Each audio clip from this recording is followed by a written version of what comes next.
All right, today we're looking at a 2016 Ford F150 EcoBoost. It has advanced track on the dash.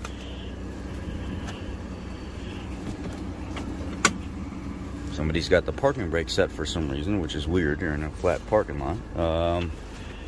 This is a 3.5 liter, and it has no open cam. Well, it does. Actually, it has power door lock actuator failure campaign, which I don't think parts are available for yet, and door latch freezing concern campaign, but there's an ABS light on, and there's an advanced track message that pops up on the cluster. So before we move forward, I want to do a general peek at ABS wires and such.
I apologize for shaking the camera around and stuff, but that's part of the procedure. I don't want to edit this out. Just going around and doing a general peek on everything to see.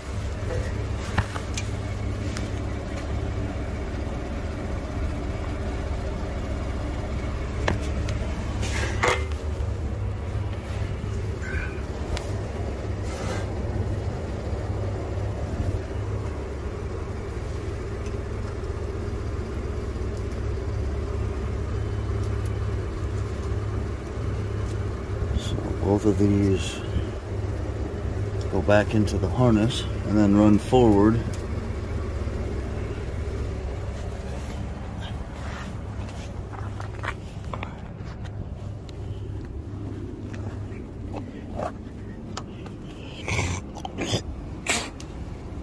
Excuse me. I had to spit. And the harness comes up right in here.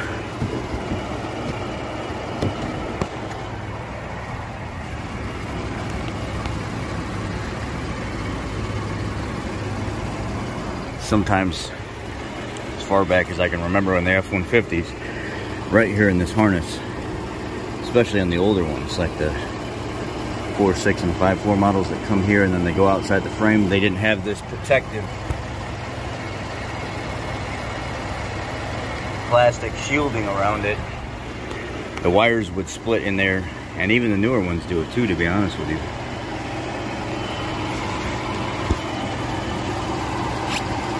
There's the vacuum lines for the IWEs. And then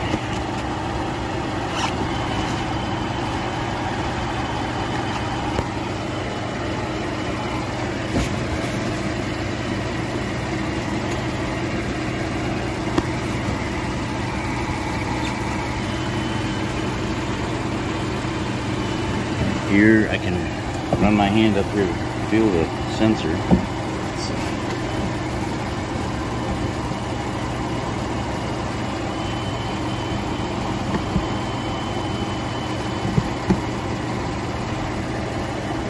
That right there is the sensor. It's plugged in. May just have a bad wheel bearing, or like the tone ring cracked or junked up.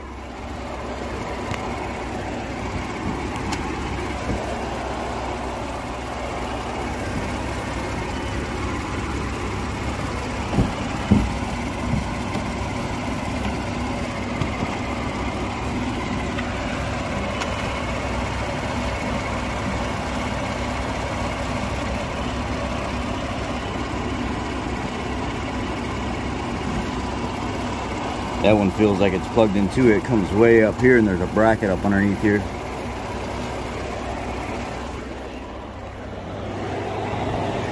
Pop the hood real quick and see if we can get a visual on that connection on that side. I'm using my Think Car app and dongle. It's easier for me, instead of toting a computer around, I can just use my phone for live data.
I look where that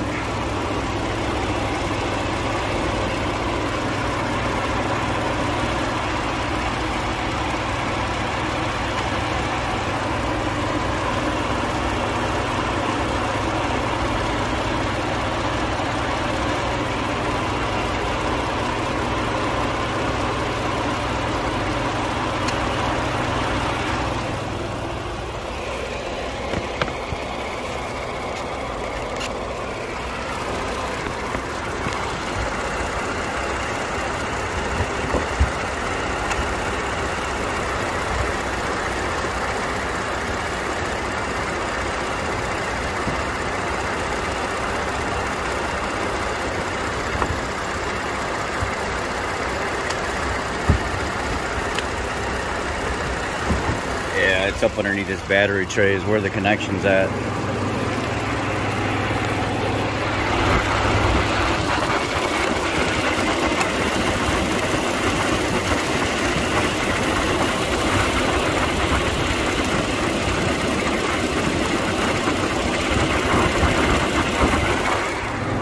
I'm gonna review that real quick with my phone down in there and see if I can see it that way.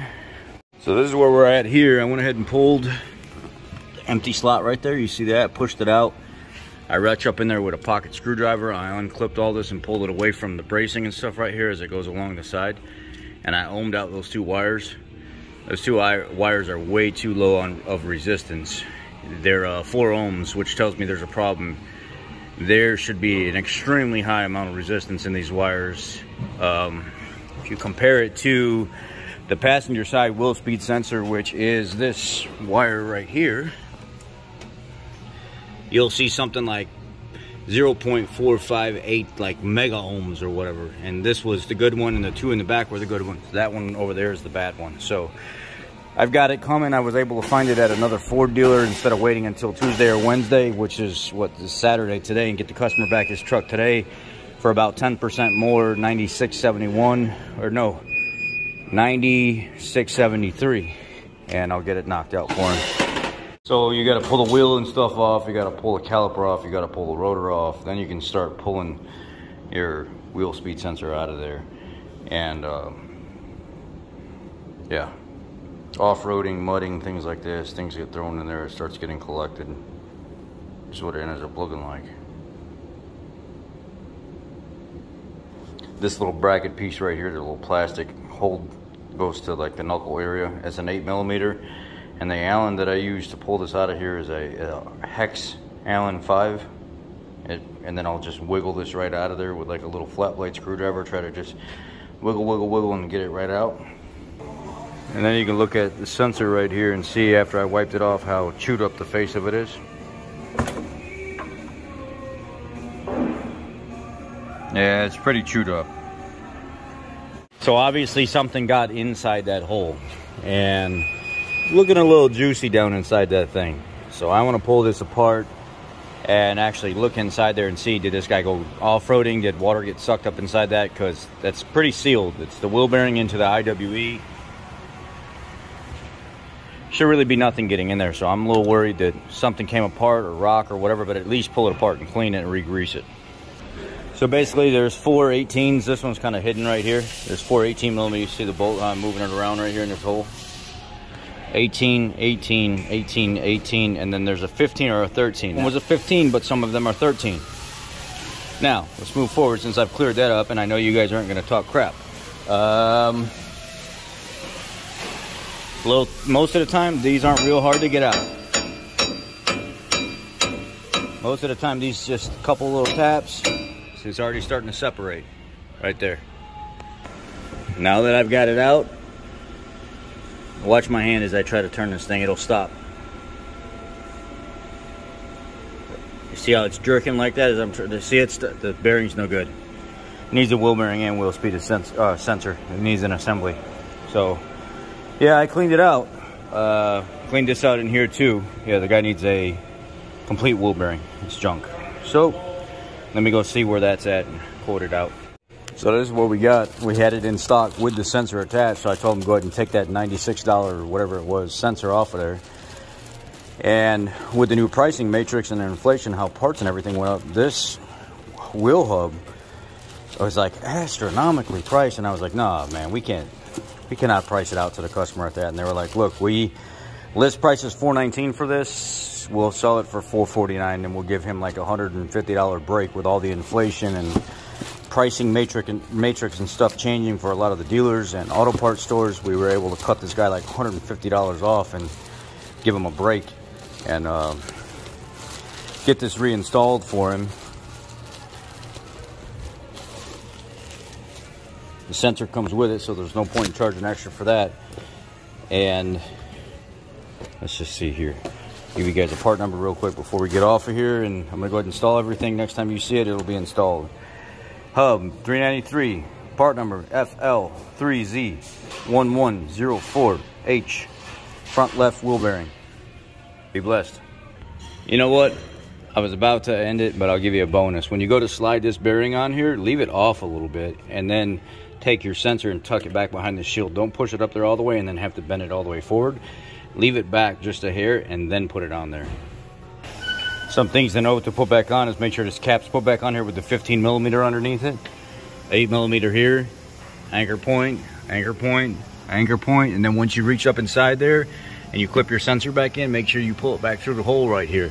Now you can go ahead and put your tire, rotor, caliper, brake, everything back on and get it back out on the road. Sometimes you don't even need to clear the codes. As soon as you start driving, it's going to detect that wheel speed and it's going to reset everything.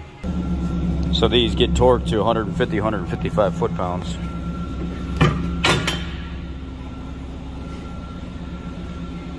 And then whenever you go to back up, I'm not going to clear it, but whenever you go to back up, you should pretty much automatically see the advanced track or whatever the hell is on the dash with the ABS sensor being bad like that. And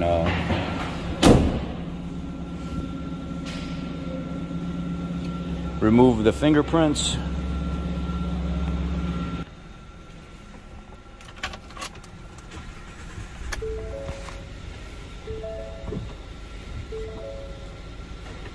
It already went away. ABS light already went away, and I didn't even have to move. It cleared. So this was just a basic breakdown on how to replace the either wheel speed sensor or the wheel speed sensor and hub assembly. What I do is I pull up left front, left rear, right front, and right rear speed, and I look at the mile per hour, and I monitor it like I show you in this video. And when I see the one that's failing or dropping out, I go right to check, you know, visual inspection, and then I go from there to diagnose things. So I checked this one, and it was 4 ohms of resistance, and that one was like, what was it, 0.458 mega ohms or something. So you know that there's definitely something going on. There's the difference between the two, and we did get a good reading from that one. Then the left rear, or the left rear and the right rear, the one that had the 4 ohms of resistance, because it was shorted across the face of it, is the one that was the problem, which was the left front. Pulling the wire out of it and inspecting the wire and everything, we found that the face of it was chewed up. After quoting out the wheel speed sensor, I didn't see anything wrong inside that tone wheel, inside the wheel bearing at first, and then I started spinning it, and I was like, wait a second. Let me pull this wheel bearing out of here and clean the inside of it. It's a sealed unit, but at least I can clean all the old grease out of the back of it where it locks into the IWE, and put fresh grease on it, and then spin that wheel bearing in my hand, even though that's not typically protocol. If you're not hearing noise and stuff like that, which the customer didn't complain about, and you're only seeing a bearing that's chewed up, but it's inside a sealed unit, obviously something inside that sealed unit is coming apart to chew up that bearing, or that wheel speed sensor, which prompted me to continue pulling it apart and then let the customer know, hey, it's going to be more than just a wheel speed sensor. I apologize. We'll take the wheel speed sensor off. We do have the whole entire unit, wheel bearing and everything, that we can install right here, and we'll knock like $150 off of it and give it to you for a little bit more than list price, but we'll help you out and get it installed right now and get your truck back to you. And he said, you know what, just go ahead and do it. I'm fine with that. I need my truck back, and if the wheel bearing's bad, I want it replaced. So that was it. That was the diagnosis and the repair fix for it, and get this guy back on the road. And plugging everything back in simply by itself cleared the advanced track and ABS light. Job well done. Be blessed. By the way, guys, that CV axle little end underneath the little cap, it could be a 15 or it can be a 13. Now, there's been some controversy here when people are like, well, you're calling it a 13, but mine's a 15, or you're calling it a 15, but mine's a 13. It can be either or on that end cap. It ain't worth arguing over, and you came here to watch the video for entertainment purposes or how to. You didn't come here to correct me. You didn't come here to how to tell another professional what they did wrong. The brake caliper, yeah, it was hanging. I hang brake calipers. I never had a single failure in this industry with hanging a brake caliper. Sometimes I hang them on a hook. Sometimes I let them dangle. Those lines are pressure tested at 3,000 PSI, and the braking system never gets more than 1,500 PSI. Even in extreme use, save it. I don't want to hear it. That's for the fairies. Save that drama for your mama, not for this channel.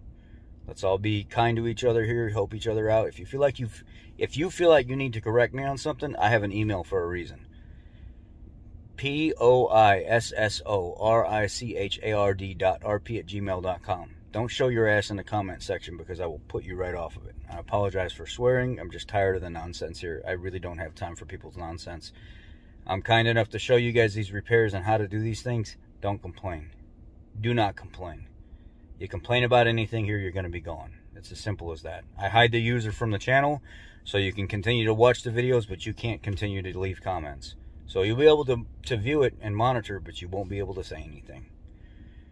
I appreciate you. Be blessed.